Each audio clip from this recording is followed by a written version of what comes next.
Today I want to talk about Eloy Yost, and I'll type it out for those of you who don't know him. He is most famous, truthfully, for Saturday Night at the Movies, 25 years at TVO in Ontario, Toronto, Ontario. But he is the most wonderful human being in my life. And there was only one other man that I would say had the same insight that Eloy had.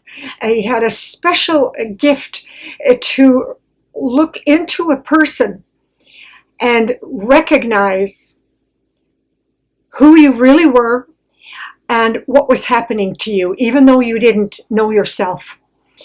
And over a period of a number of years, I worked at the art shop in Toronto, Yonge Street, across the street from where Eloy did his taping for the show. And I was always early because of my undiagnosed disease at the time.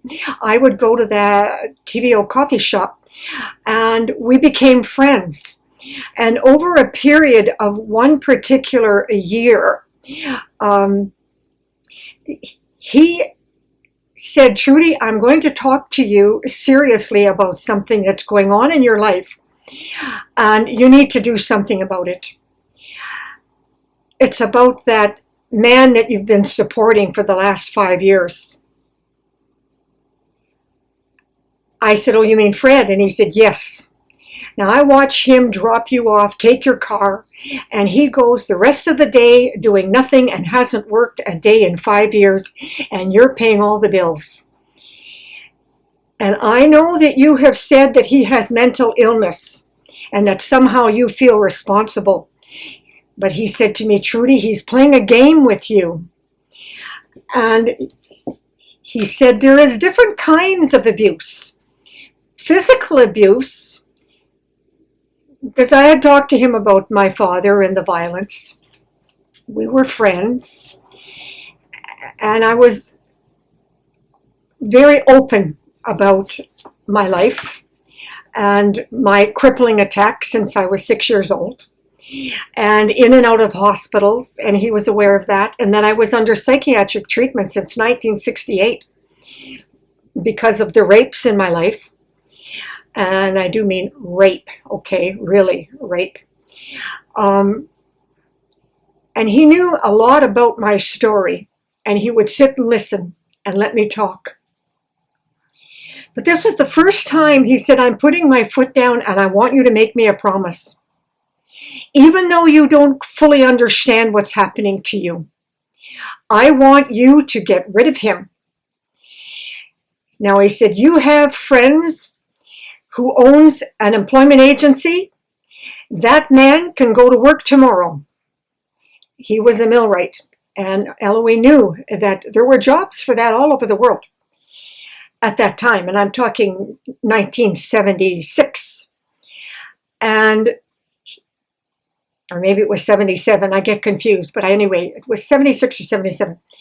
And he said, "I want you to go to the office, you make a phone call, you book him for a job as far away as you possibly can, and when you see him tonight, you tell him very clearly, you pack his bags, and when he comes in, he'll see the trunk, and the flight will be booked, and he's either on that plane tomorrow morning or he's on the street. Now, will you promise me that you will do that? I want you to trust me. Will you do that?" And I said, I will. I promise you. I will do it." And he was right. I didn't fully understand, but I trusted him and I knew that he was right. And that's exactly what I did. I booked him on a plane to South Africa. And the next day, I sold my house just for the mortgage to the mortgage broker, and I moved into an apartment. And I thought everything was going to be good after that. But I'm going to tell you something else Eloy told me. And I had to write it down to remember it. He said, "I know that you won't quite understand this," but he said, "an animal, such as a tiger, They can smell the blood of an injured animal 3 times their size and take it down because it's an easy prey. And he said, and Trudi, that's what you are. You're like that wounded animal. And these evil men, they can spot you from a mile off. And they have been wrecking your life. And it's sad that you've had no help from your parents. And he said, and I don't know about that psychiatrist of yours, but you need help. And I'm just hoping that you're going to go on to have a good and free life from here on in. Well, tragically, no, that's not what happened. I just went from one abusive relationship to another, quite frankly. I tried to stay out of relationships as much as I could, but I was easily manipulated, and I never understood that. I was manipulated by my girlfriends. I was manipulated by my mother, who was really psychotic and pushed me into the arms of men that were rapists. I was manipulated by my father made to feel worthless. Unless I could make money, I was worthless. And all of these issues that I didn't understand, plus my Parkinsonism disease that was never diagnosed properly. So in 1982, I was drugged by a psychopathic, criminally insane man who took me for $48,000 and put me in debt so bad that I never fully recovered.